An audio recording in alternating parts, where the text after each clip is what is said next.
If it ain't written, don't listen.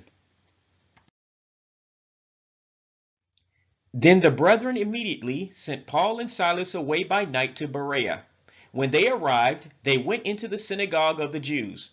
These were more fair-minded than those in Thessalonica, in that they received the word with all readiness, and searched the scriptures daily to find out whether these things were so.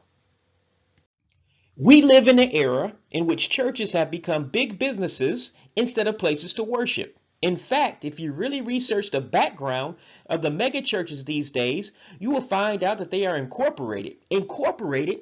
Whoever told anyone that they can be a corporation? That is a red flag already for those worshiping there. There is no spirituality there. It is just a place to make a profit off the people.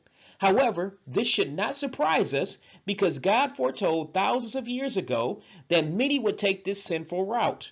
For example, Paul wrote, I charge you therefore before God and the Lord Jesus Christ, who will judge the living and the dead at his appearing and his kingdom. Preach the word, be ready in season and out of season. Convince, rebuke, exhort with all longsuffering and teaching. For the time will come when they will not endure sound doctrine, but according to their own desires, because they have itching ears, they will heap up for themselves teachers, and they will turn their ears away from the truth and be turned aside to fables. So as you can see, the truth of the Bible is being substituted for what people want to hear. This becomes self-worship instead of God worship because the center of worship now becomes man. So he makes us things he wants to hear and brings in false preachers to satisfy his own craving to live in rebellion from God. What is the motivation behind the false preaching today? Paul tells us, he wrote, for there are many insubordinate, both idle talkers and deceivers, especially those of the circumcision, whose mouths must be stopped, who subvert whole households, teaching things which they ought not for the sake of dishonest gain.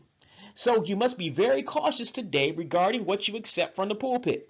You must know the Bible for yourself in order to not be naive and swept away by this popular but satanic teaching that is so popular today.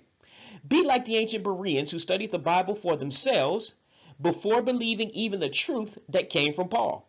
Lastly, remember, if it ain't written, don't listen. Let not the lies of today masquerading as Christianity cause you to lose your soul. God bless you. Thanks for listening. This is a ministry of the Henry Street Church of Christ.